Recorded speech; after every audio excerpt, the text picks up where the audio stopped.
alegria e satisfação que cumprimentamos os nossos amigos e irmãos do portal Escola Dominical com a gloriosa paz de nosso Senhor e Salvador Jesus Cristo. Estamos dando início a mais uma pré-aula, esta ferramenta que o portal Escola Dominical disponibiliza no início da semana, para que os irmãos possam melhor preparar a sua aula da Escola Bíblica Dominical. Leiam a revista das lições bíblicas, assistam a esta pré-aula, leiam os textos de apoio que nós disponibilizamos no portal Escola Dominical. O site é portalebd.org.br. Inclusive, o nosso texto, que é o roteiro desta exposição. Nós não repetimos aqui a revista. O objetivo do portal Escola Dominical é trazer subsídios complementares. Os irmãos encontram a revista, o livro de apoio, a própria Casa Publicadora das Assembleias de Deus publica uma videoaula do próprio comentarista da revista. Então, já temos bastante revista. Nosso objetivo aqui é trazer complementos aos irmãos, para que os irmãos possam dar uma ótima aula da Escola Bíblica Dominical. Durante a semana, nós também publicamos breves comentários em áudio das leituras diárias, dos textos sugeridos na revista das lições bíblicas. O irmão tem um momento devocional e ainda angararia informações a respeito da lição. No sábado à noite, às 19 horas, horário de Brasília, o irmão é convidado à transmissão ao vivo do estudo preparatório dos professores e amigos da Escola Bíblica Dominical da Igreja Evangélica Assembleia de Deus, Ministério do Belém, na sede aqui em São Paulo. Se estiver aqui em São Paulo, o irmão é nosso convidado. A reunião é aberta a todos os que amam o estudo da Palavra de Deus. A reunião se realiza no Templo Antigo, na Rua Conselheiro Cotegipe 273, no bairro do Belenzinho. E se durante essa semana tiver alguma dúvida, que não dê para esperar o sábado, onde interativamente, na transmissão ao vivo, o irmão pode elucidar suas últimas dúvidas, o irmão poste a sua pergunta na sala dos professores do portal Escola Dominical. Nós não respondemos às perguntas e às questões nos comentários das redes sociais. Mas a Escola Bíblica Dominical só se realiza quando o povo do Senhor, no dia do Senhor, vai à casa do Senhor para estudar a palavra do Senhor. Neste segundo trimestre de 2022, nós estamos estudando os valores do reino de Deus, a relevância do Sermão do Monte para a Igreja de Cristo. O nosso comentarista é o pastor Osiel Gomes da Silva, pastor presidente das Assembleias de Deus em Tiriricau, em São Luís, capital do estado do Maranhão. E hoje, na sequência do primeiro bloco do trimestre, onde nós estamos vendo a comparação entre a doutrina de Jesus e a lei de Moisés, que Jesus fala isso no Sermão do Monte, ou seja, nesta segunda parte do sermão, onde ele faz essa comparação entre a sua doutrina, que é a lei do reino de Deus, e a lei de Moisés, hoje nós vamos estudar a lição de número 5, que tem como título O Casamento é para Sempre. E aqui, logo de início, nós vamos dar o significado deste para sempre. Este para sempre é na dimensão terrena, porque o casamento é uma instituição feita por Deus para o homem na dimensão terrena. Veja que Deus instituiu o casamento e Adão e Eva, que é o primeiro casal, ele se casou na terra, no jardim do Éden. E, quando Deus estabeleceu o casamento, assim ele o disse. Gênesis 2:24. Portanto, deixará o varão seu pai e a sua mãe, e apegar-se-á à sua mulher, e serão ambos uma carne. aqui há uma unidade terrena, não foi dito, e serão ambos uma alma e um espírito, não. Serão ambos uma carne. E nós não podemos nos esquecer do que disse o apóstolo Paulo, lá em 1 aos Coríntios, capítulo 15, e capítulo 15 e versículo 50. E agora digo isto, irmãos, que carne e sangue não podem herdar o reino de Deus, nem a corrupção herda a incorrupção. Então, nós temos aqui que o casamento foi instituído por Deus para que homem e mulher fossem uma só carne, ou seja, uma dimensão terrena. Então, quando nós dizemos aqui o casamento é para sempre, está querendo dizer que o casamento é até que a morte os separe, até que haja a morte. Então, o que nós vemos lá em Romanos, capítulo 7, versículo 2. Porque a mulher que está sujeita ao marido, enquanto ele viver, está-lhe ligada pela lei. Mas morto o marido, está livre da lei do marido. Então, o casamento é uma realidade terrena. Uma vez havendo casamento, ele somente se dissolve com a morte. Então, este é para sempre. Talvez fosse melhor que o título fosse O Casamento é até que a morte separe os cônjuges.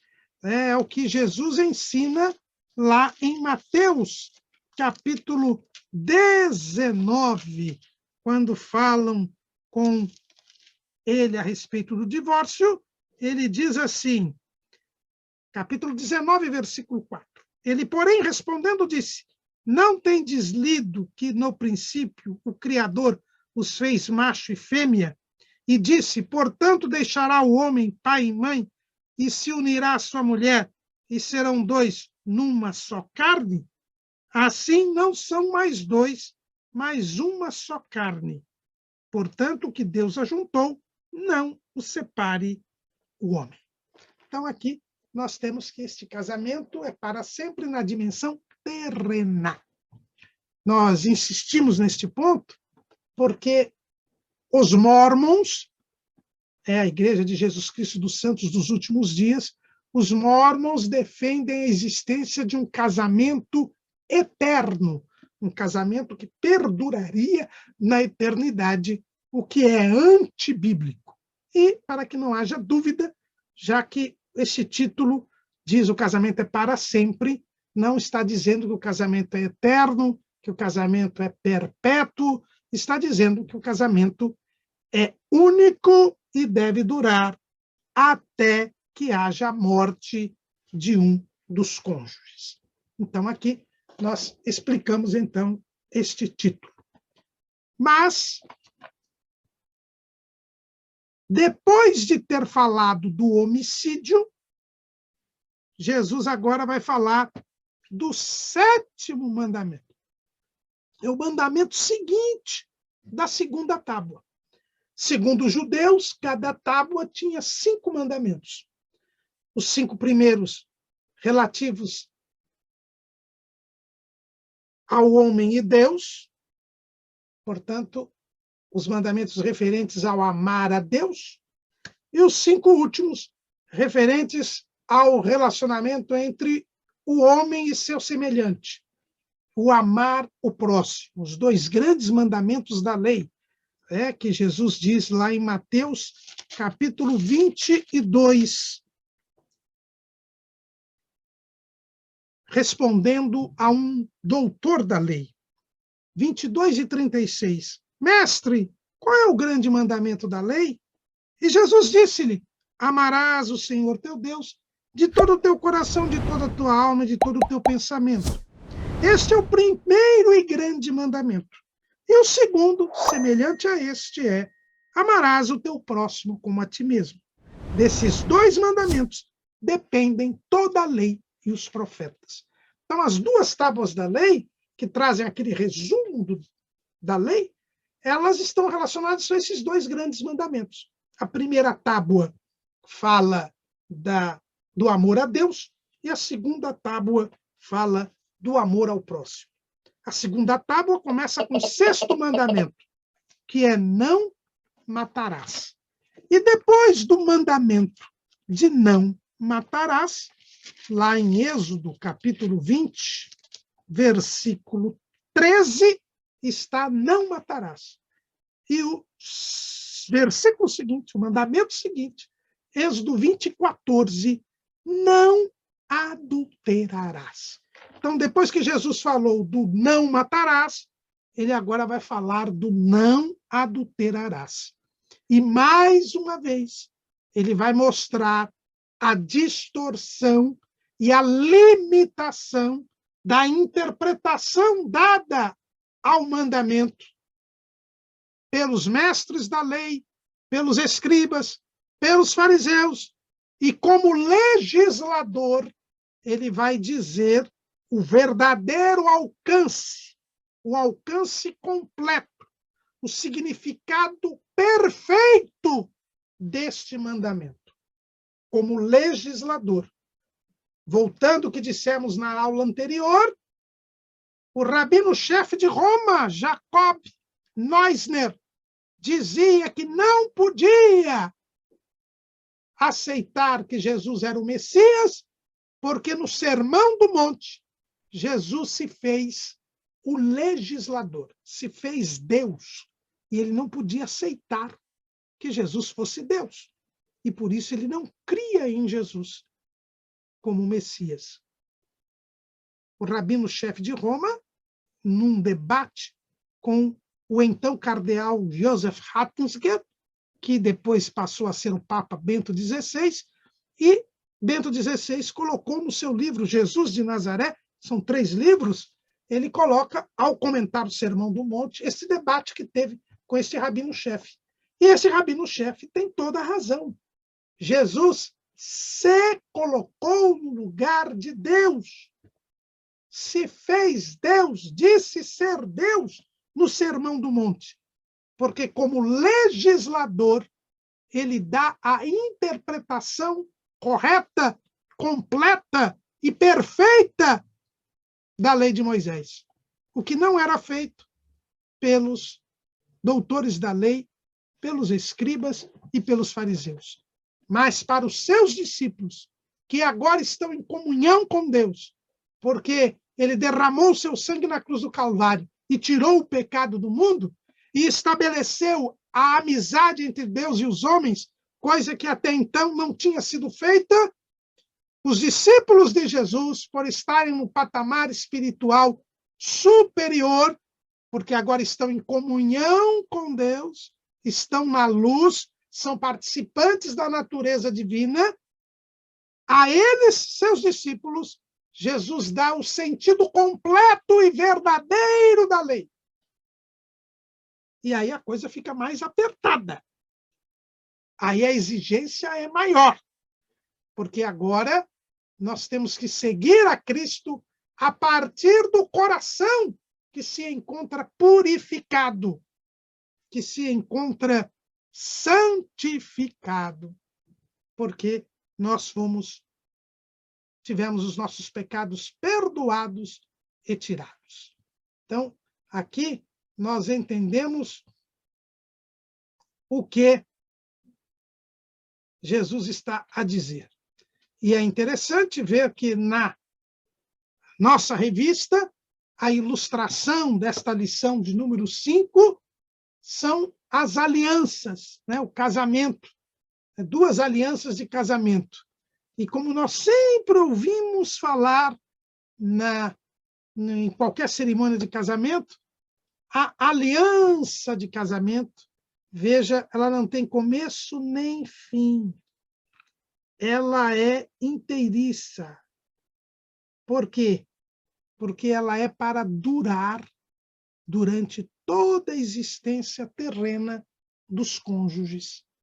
A partir do momento em que eles se colocam em aliança, eles passam a ter o mesmo jugo. É isso que quer dizer a palavra cônjuge. Eles se colocam no mesmo jugo. Eles assumem o mesmo compromisso. Eles se colocam debaixo da instituição regrada por quem a criou, que é Deus. Não é o Código Civil. Não é a Constituição do país. Muito menos o Supremo Tribunal Federal. É Deus quem criou o casamento. É Ele que estabelece as regras do casamento. E quando nós assumimos este compromisso, esta aliança, este concerto não tem fim aqui na Terra. É até que a morte os separe. Foi por isso, aliás, que Deus repreendeu os sacerdotes pela boca do profeta Malaquias. Veja lá em Malaquias, capítulo 2, versículo 14. Aliás, versículo 13. Ainda fazeis isto, cobris o altar do Senhor de lágrimas, de choros e de gemidos, de sorte que ele não olha mais para a oferta, nem a aceitará com prazer da vossa mão. E dizeis, por quê? Porque o Senhor foi testemunha entre ti e a mulher da tua mocidade, com a qual tu foste desleal, sendo ela a tua companheira e a mulher do teu concerto. E não fez ele somente um, sobejando-lhe espírito? E por que somente um? Ele buscava uma semente de piedosos. Portanto, guardai-vos em vosso espírito, e ninguém seja desleal para com a mulher da sua mocidade. Há um concerto, há uma aliança quando nós nos casamos com alguém. E este concerto e esta aliança é até que a morte os separe. Vamos, então, adentrar agora às palavras de Jesus a respeito do 7º mandamento. Diz o Senhor Jesus, Mateus 5:27, ouvistes que foi dito aos antigos, não cometerás adultério. Eu, porém, vos digo que qualquer que atentar numa mulher para a cobiçar, já em teu coração cometeu adultério com ela. Portanto, se o teu olho direito te escandalizar, arranca-o e atira-o para longe de ti, pois te é melhor que se perca um dos teus membros do que todo o teu corpo seja lançado no inferno. E se a tua mão direita te escandalizar, corta e atira para longe de ti, porque te é melhor que um dos teus membros se perca do que todo o teu corpo seja lançado no inferno. Também foi dito, qualquer que deixar sua mulher, que lhe dê carta de desquite.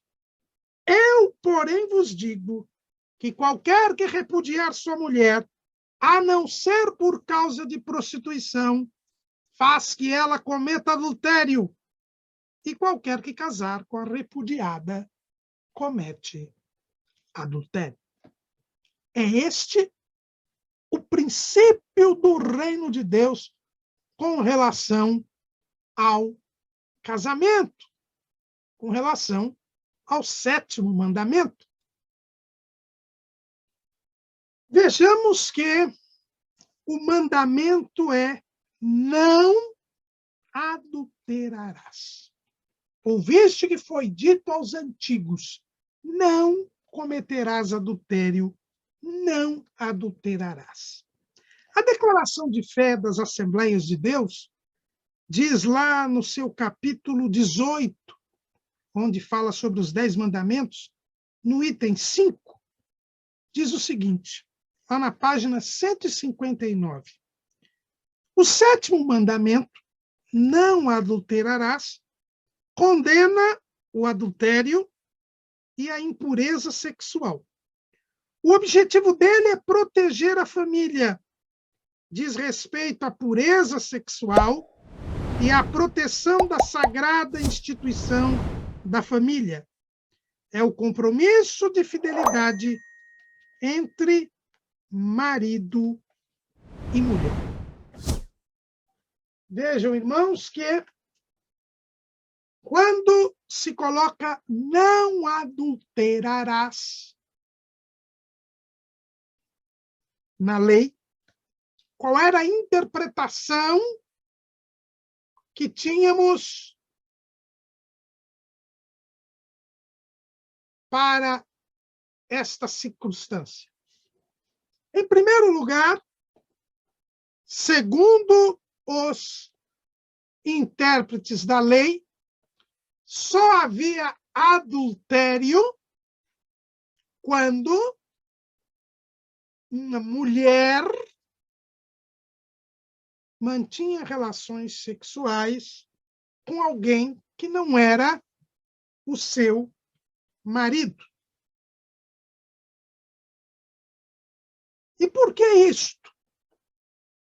Por que este machismo? Por causa de Levítico 20 e 10. Veja o que está escrito ali em Levítico 20 e 10. Também o homem que adulterar com a mulher de outro, havendo adulterado com a mulher do seu próximo, certamente morrerá o adúltero e a adúltera. Veja, o homem adultera com a mulher de outro. É o que está escrito aqui em Levítico 20, 10. E não está escrito em nenhum lugar na lei de Moisés, quando a mulher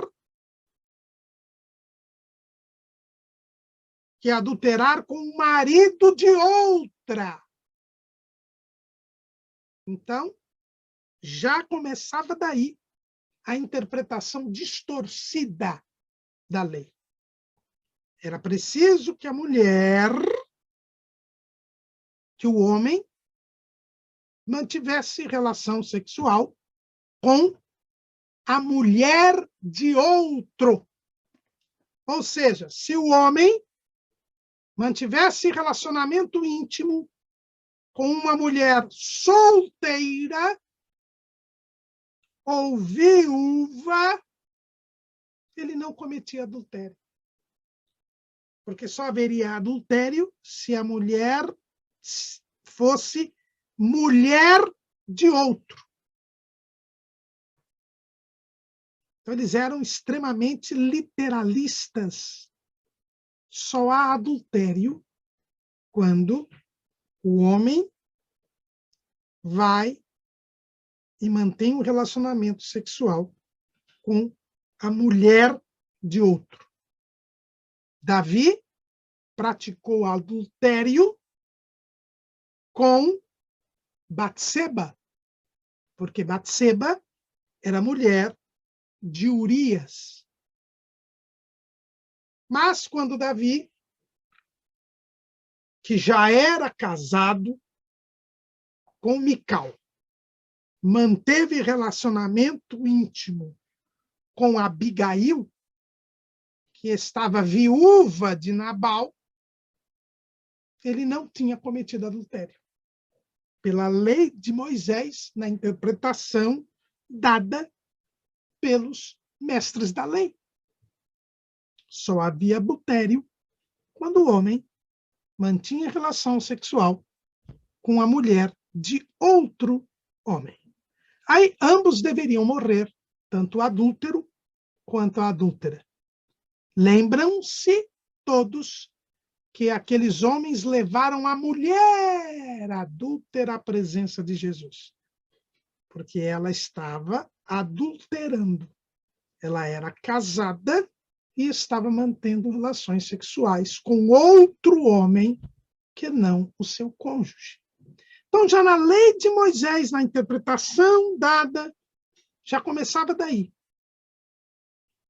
O homem só adulterava se mantivesse relação sexual com a mulher de outro. Se ele mantivesse relações sexuais com outra mulher, mas que não fosse mulher casada, não haveria adultério. Então, daqui, nós já vamos ver já um ponto de limitação da lei pelos rabinos judeus, pelos mestres da lei. Mas não era só isso.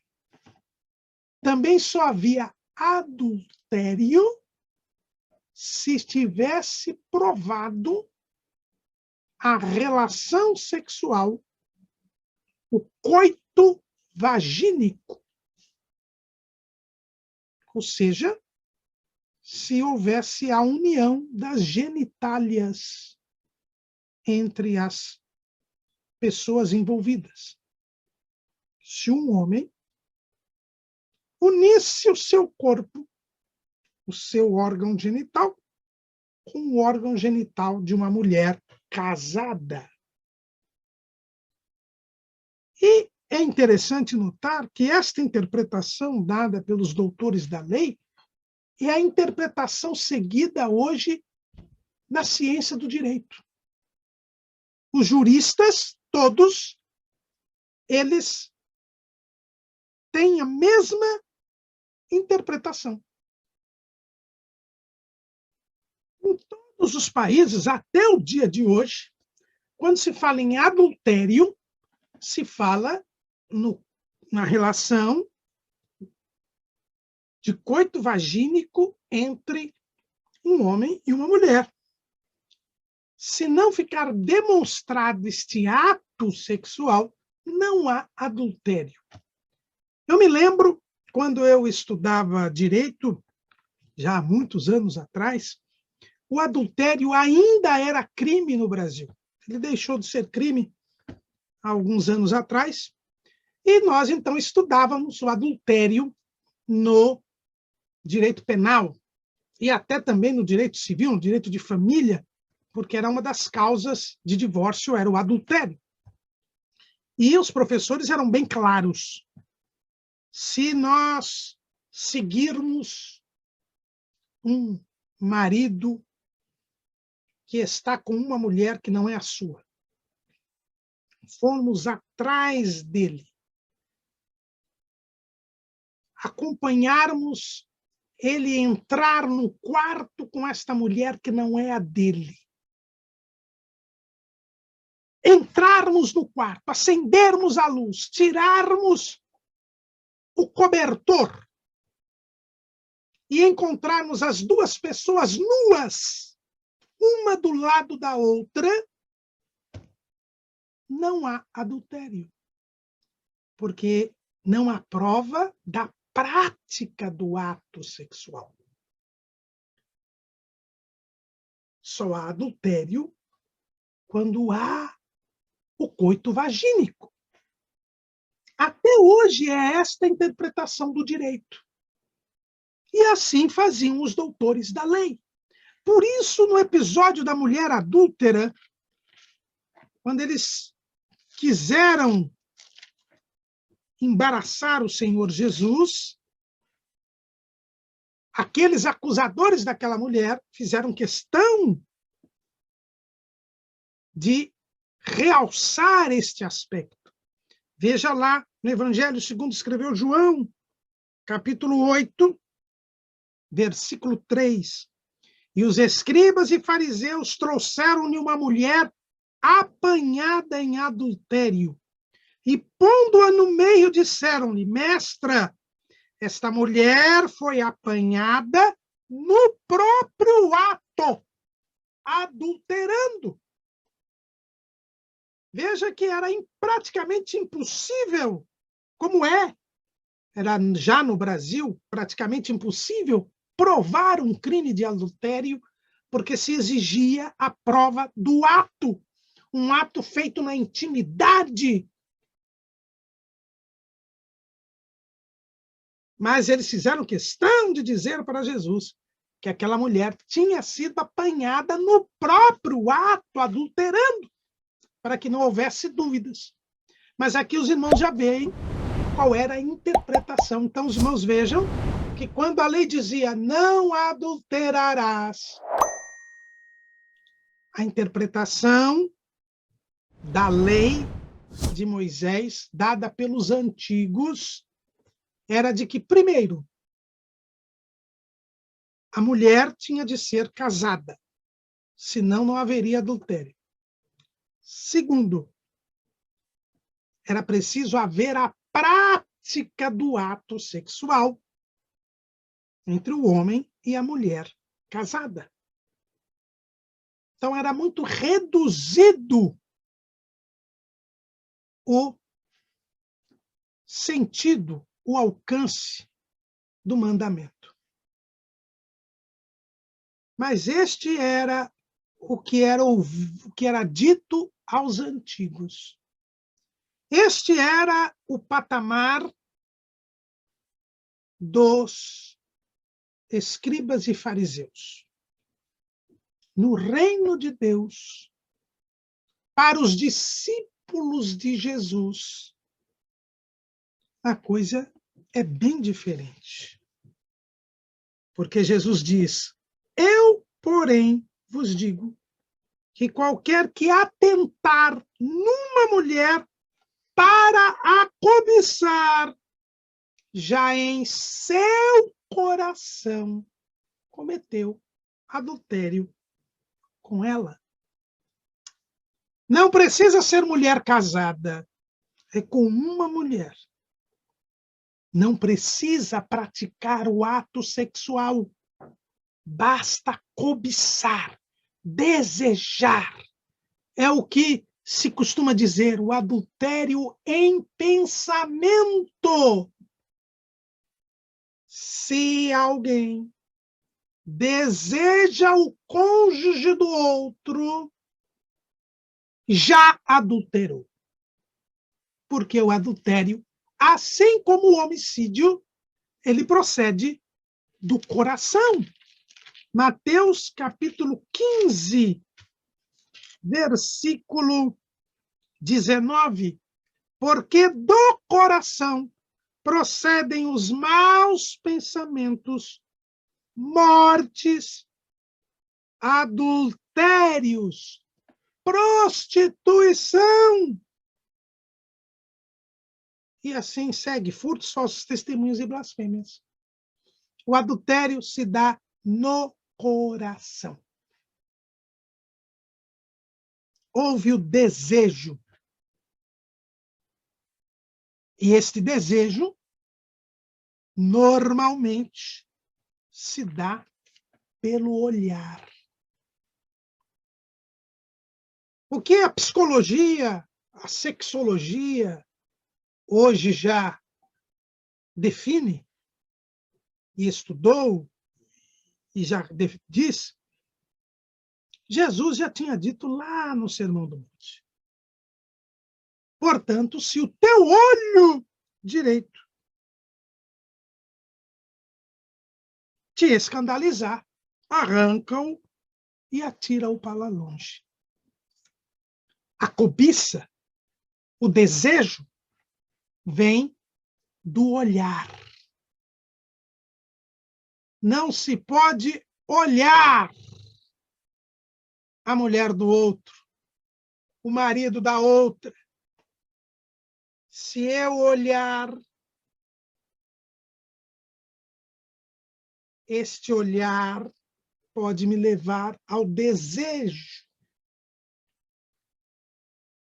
E o desejo já é pecado, já é adultério. O problema é o olhar. E este é o verdadeiro sentido do mandamento. E nós vemos isto pelo testemunho de um homem que era sincero, temente a Deus, reto e que se desviava do mal. O patriarca Jó, um homem justo, um homem fiel. Ele já sabia, e ele nem judeu era. Nem judeu ele era. Porque Israel ainda não existia no tempo dele. Para provar que isto já vem lá do Éden. Veja o que diz Jó, capítulo 31, versículo 1. Fiz concerto com os meus olhos. Como, pois, os fixaria numa virgem?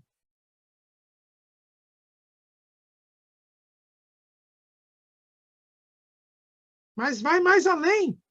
Veja o que diz Jó no versículo 9, desse mesmo capítulo 31. Se o meu coração se deixou seduzir por uma mulher, ou se eu andei rondando a porta do meu próximo. Veja que Jó, que tinha um relacionamento com Deus, que vivia em comunhão com Deus, o gentil Jó, ele já tinha feito um concerto com seus olhos para não fixá-los numa virgem. Veja que Jó estava num padrão muito superior ao da interpretação dos escribas e fariseus. Para os escribas e fariseus, para ter adultério, eu tinha que ter, em primeiro lugar, uma mulher casada. Jó diz, não, eu não posso olhar nem desejar uma mulher virgem, que não é casada. Para o padrão dos escribas e fariseus, se Jó mantivesse relacionamento íntimo com essa virgem, não cometeria adultério, porque se tratava de uma virgem que não era casada. Mas Jó sabia que não era esta a vontade de Deus. Ele tinha feito um pacto, um concerto, um compromisso com seus olhos, para não olhar a mulher dos outros, ou para não olhar para qualquer outra mulher que não a sua.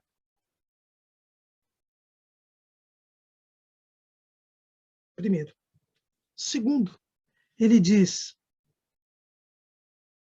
se o meu coração se deixou seduzir por uma mulher, ou se eu andei rondando a porta do meu próximo. Veja que Jó disse que nunca ele desejou uma mulher que não fosse a dele. Ele tomava este cuidado de não cobiçar a mulher do outro. E mais, ele não ficava rondando a porta do próximo, ou seja, por ter cobiçado a mulher do outro, ficar buscando uma ocasião para pecar, para adulterar. Então, Jó já tinha um padrão do reino de Deus. Porque esta é a vontade de Deus. Jesus dá o sentido correto, completo, exato do mandamento. Não adulterar é não desejar qualquer pessoa que não seja o seu cônjuge. Não ter desejo sexual com quem não é o seu cônjuge.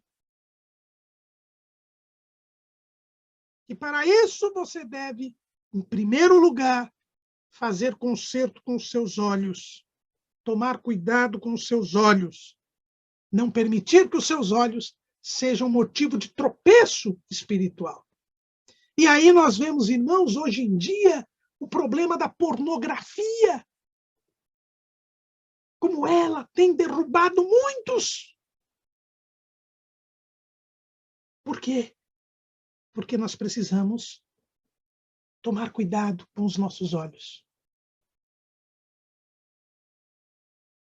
Arrancá-los, se necessário for, para não tropeçarmos na fé. E mais, não é apenas pelos olhos mas também pela visão, mas também temos que tomar cuidado com o tato. Diz que se a tua mão direita te escandalizar, corta e atira para longe de ti, porque é melhor que um dos teus membros se perca do que todo o teu corpo seja lançado no inferno.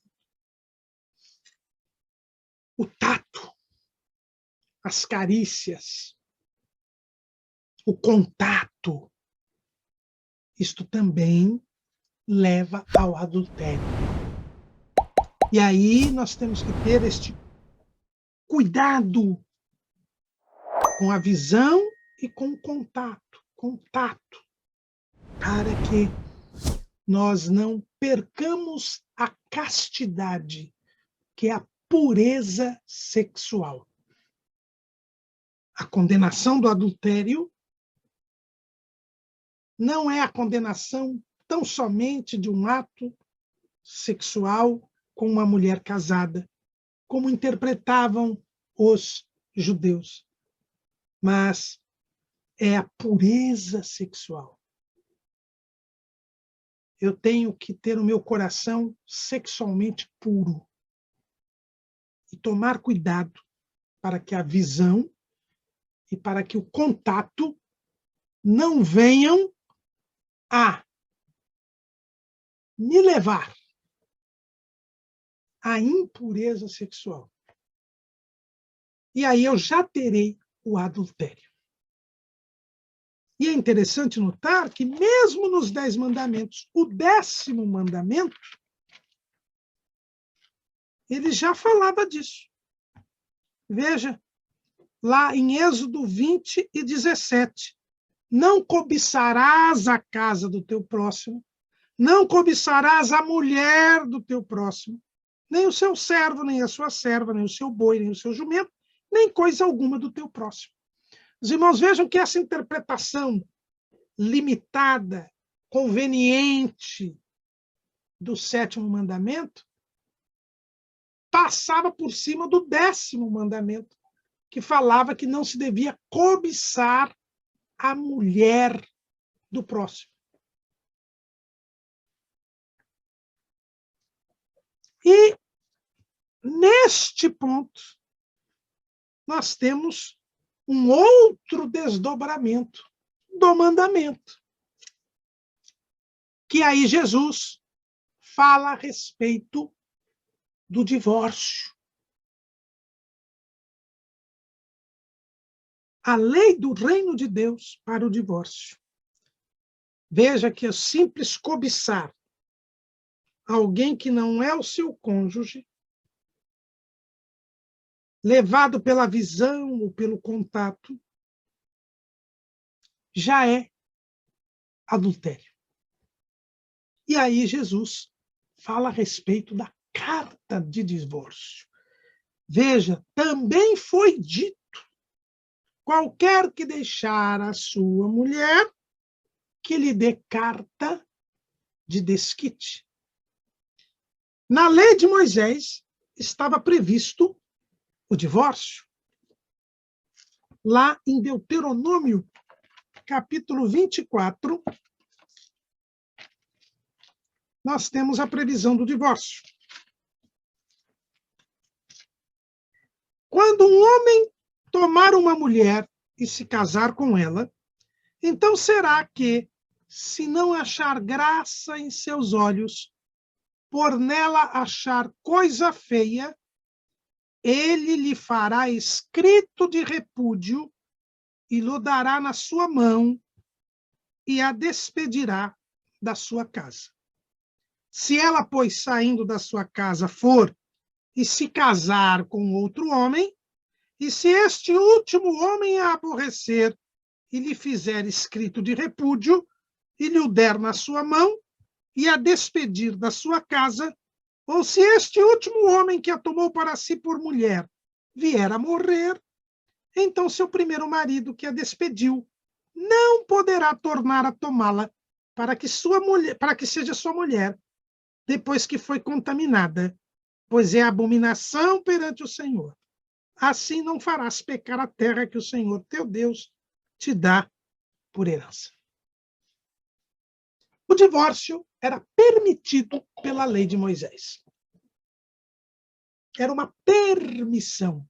E o próprio Jesus, lá em Mateus capítulo 19, diz que esta permissão foi dada por causa da dureza do coração do povo.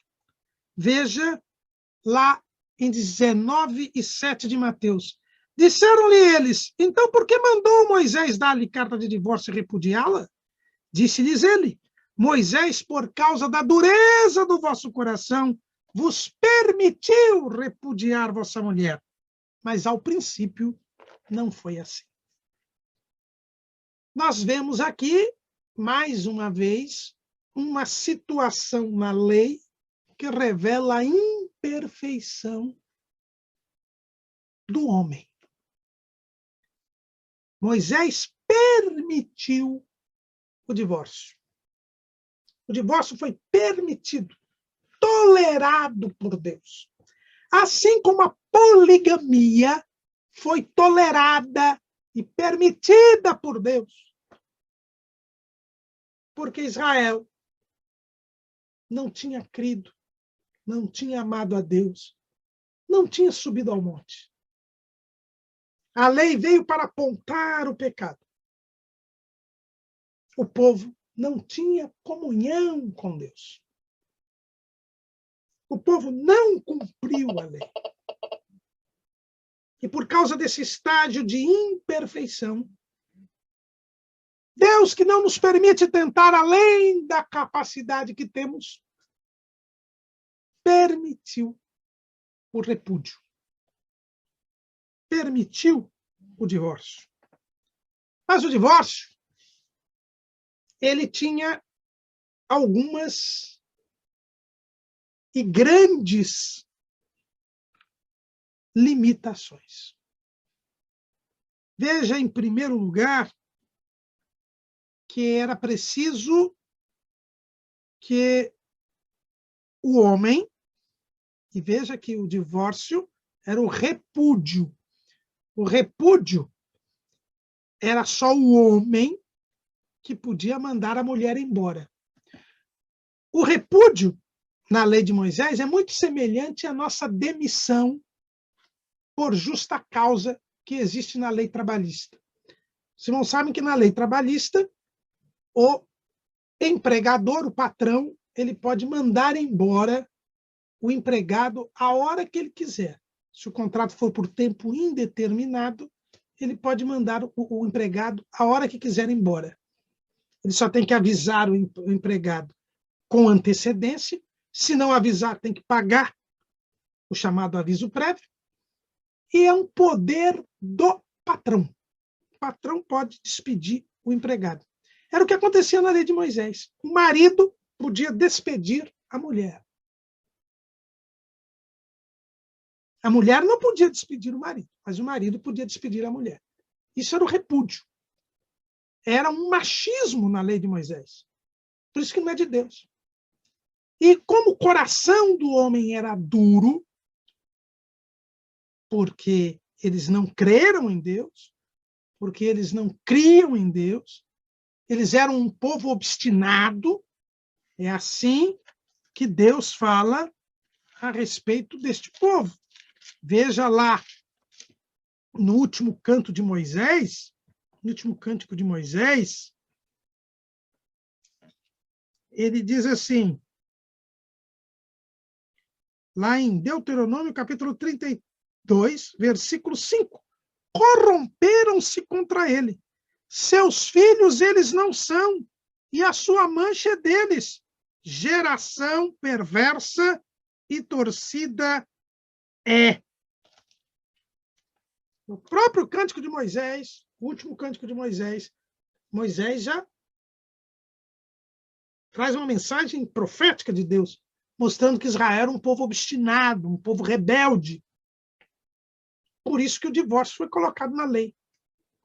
E Deus colocou e regrou o divórcio para proteger a mulher. Porque a vontade dos israelitas era poder mandar embora a mulher a hora que bem quisessem. Mas Deus diz, não, não é bem assim. Vocês vão poder se divorciar pela dureza do coração.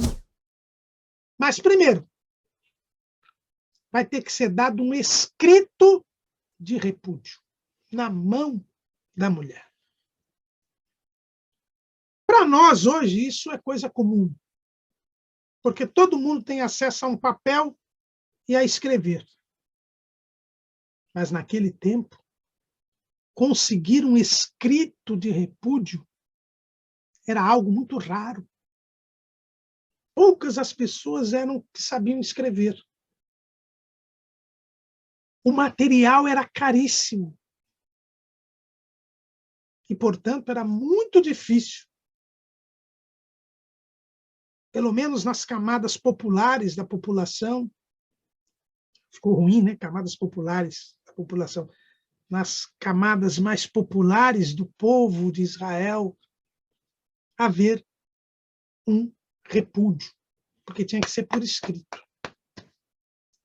E tinha que se dar na mão da mulher, para que a mulher pudesse provar que não era uma mulher de má índole, que não era uma mulher de vida reprovável.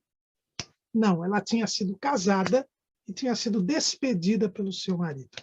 Era preciso que houvesse um escrito de repúdio que fosse dada na mão desta mulher. Em segundo lugar, e com esse escrito de repúdio, a mulher podia ir até o seu pai e pegar o dote que o seu pai tinha recebido quando do casamento, e ela não ficava desamparada. Veja como Deus tinha o interesse de proteger a mulher. E mais, ela não podia mais casar novamente com o marido que a repudiou. O marido não podia fazer aquela história, manda embora, depois traz de volta, manda embora, depois traz de volta. Não, não podia. Repudiada, ela não podia mais se casar com o marido que a repudiou. Era uma limitação ao poder do marido.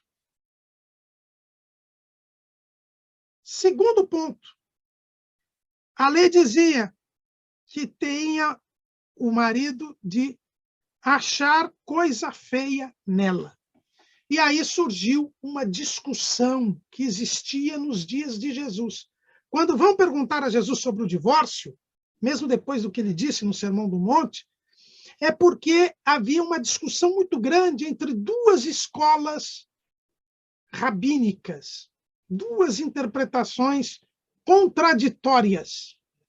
A chamada escola de Shammai e a chamada escola de Hillel. Shammai e Hillel eram dois grandes mestres da lei que tinham morrido pouco antes do ministério de Jesus. Shammai era mais rigoroso. E ele dizia que coisa feia era o adultério. Somente se podia dar o divórcio se houvesse o adultério. E adultério é o que nós já dissemos, né? É aquela interpretação farisaica do adultério. A prova da prática do ato sexual de uma mulher casada com um homem. O que era praticamente impossível de ocorrer. Hillel era mais liberal. Dizia que qualquer coisa que desagradasse o marido, ele estava autorizado a dar o escrito de repúdio. Um exemplo que Hillel dava era se, por exemplo, a mulher tivesse queimado a comida e deixado o marido com fome. Isso já era um motivo para que se desse escrito de repúdio. Quando vão perguntar a Jesus sobre o divórcio, eles queriam saber se Jesus era da escola de Hillel ou da escola de Shammai. Mas o que Jesus já ensinara no Sermão do Monte é que no patamar espiritual superior do reino de Deus, nem Shammai, nem Hillel. Casamento é uma aliança que simboliza a aliança entre Deus e os homens. O casamento entre Deus e Israel, entre Cristo e a igreja. O casamento é um compromisso que não pode ser quebrado, dissolvido. Não existe coisa feia que permita ao marido despedir a mulher. O casamento, criado por Deus, volta ao seu princípio no reino de Deus. E o que diz Jesus? Eu, porém, vos digo que qualquer que repudiar sua mulher, a não ser por causa de prostituição, faz que ela cometa adultério. E qualquer que casar com a repudiada, comete adultério. Não há segundo casamento.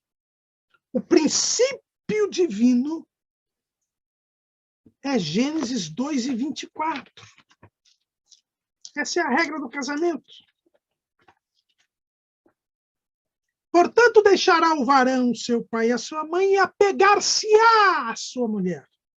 E serão ambos uma carne. Compromisso de assumir uma vida em comum, chamado casamento. Perante a sociedade, perante Deus e perante a sociedade, forma-se uma aliança, um concerto, como nós lemos aqui em Malaquias, entre o homem e a mulher, onde ambos prometem fidelidade, lealdade, o que significa exclusividade de práticas sexuais entre eles, até que a morte os separe. Esse é o princípio divino. É o casamento monogâmico. Uma mulher para um marido. Foi o que fez Jó. Foi o que fez Noé. Homens justos.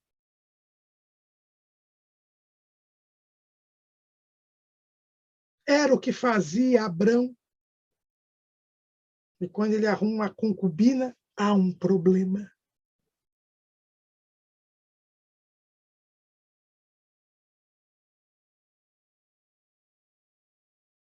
Foi o que fez Isaac. Foi o que não fez Jacó. E houve problema.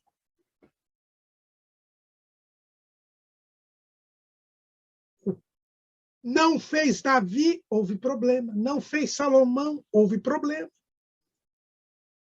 É a monogamia e o casamento até que a morte o separe. É esta a lei do reino de Deus. Se eu repudiar a mulher, eu farei com que ela cometa adultério. Porque o novo casamento será adultério, a não ser por causa da prostituição. E aí nós temos a questão da porneia. O que é a prostituição? É a porneia. E o que é a porneia? É a vida dissoluta do cônjuge. O cônjuge adultera. É sexualmente impuro. Ele mantém relacionamentos sexuais com outras pessoas. e advertida para isto. O cônjuge, advertido disto, o cônjuge não se arrepende, é impenitente, continua querendo manter relacionamento sexual com outras pessoas que não seu cônjuge. Aí, diante dessa situação, o cônjuge fiel, ele está numa sinuca de bico, como diz o povo aí fora. Ele está num dilema. Por quê? Porque diz a palavra de Deus, 1 Coríntios, capítulo 7, versículo 3. O marido pague à mulher a devida benevolência, e da mesma sorte a mulher ao marido. A mulher não tem poder sobre o seu próprio corpo, mas tem no marido. E também, da mesma maneira, o marido não tem poder sobre o seu próprio corpo, mas tem a mulher. Não vos defraudeis um ao outro, senão por consentimento mútuo, por algum tempo, para vos aplicardes à oração. E depois ajuntai-vos outra vez, para que Satanás vos não tente pela vossa incontinência. Então, a palavra de Deus diz que marido e mulher devem ter relacionamento sexual frequente. O marido não tem domínio sobre o corpo da mulher, nem a mulher tem domínio sobre o corpo do marido. E se eles pararem de ter relacionamento íntimo, é por algum tempo, para que não sejam tentados pela incontinência e mais, para se dedicar à oração. Então, se eu tenho um cônjuge, eu não tenho domínio sobre o meu próprio corpo. E eu não posso me negar a ter relacionamento íntimo com ele. É dever, é o chamado débito conjugal. É o dever de eu manter relacionamento com ele e ele comigo. Os cônjuges têm de manter relacionamento sexual frequente. Um não pode negar a prática do sexo ao outro. Mas, quando nós vamos lá em 1 Coríntios, capítulo 6, versículo 15, está escrito: não sabeis vós que os vossos corpos são membros de Cristo? Tomarei, pois, os membros de Cristo e falo-eis membros de uma meretriz? Não, por certo. Ou não sabeis que o que se ajunta com a meretriz faz-se um corpo com ela? Porque serão, disse, dois numa só carne. Mas o que se ajunta com o Senhor é um mesmo espírito. Fugir da prostituição. Todo pecado que o homem comete é fora do corpo, mas o que se prostitui peca contra o seu próprio corpo. Porque, ou não sabeis que o nosso corpo é o templo do Espírito Santo, que habita em vós, proveniente de Deus, e que não sois de vós mesmos? O meu corpo não é meu, é do meu cônjuge. O corpo do meu cônjuge é meu e não é dele. E eu preciso manter um relacionamento sexual frequente com ele. Não posso lhe negar a prática do sexo. Mas se ele tem uma vida promíscua, meu corpo é templo do Espírito Santo. E se eu pratico sexo com ele, eu me torno consentidor e participante do seu pecado com a promiscuidade. E meu corpo não pode fazer parte da prostituição. Se eu fizer sexo com ele, eu peco. Se eu não fizer, eu também peco. Veja o dilema. Se correr, o bicho pega. Se ficar, o bicho come. Nesta situação, por causa da prostituição, não tendo possibilidade alguma de arrependimento do cônjuge promíscuo, para eu servir a Deus, é possível o divórcio. É a única situação de quebra do casamento. É quando o casamento é um obstáculo para eu servir a Deus. Existe outra hipótese daqueles que são descrentes, que Paulo fala, mas nós estamos falando aqui do reino de Deus. Do reino de Deus. Do Sermão do Monte. É o que está na nossa declaração de fé. Capítulo 24.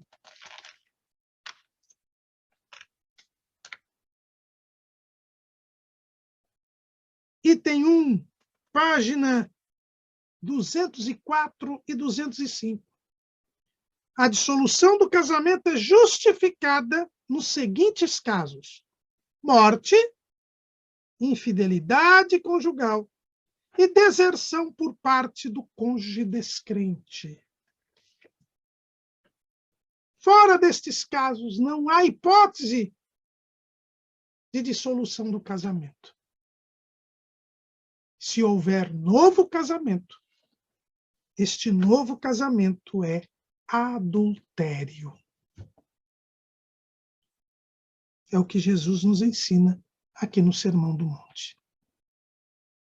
Este é o sentido real do 7º mandamento, que protege o casamento, que protege a família. O discípulo de Jesus, ele não adultera. E não adulterar é não desejar um homem ou uma mulher que não é a sua. E para não ter este desejo, preciso vigiar e controlar a visão e o tato.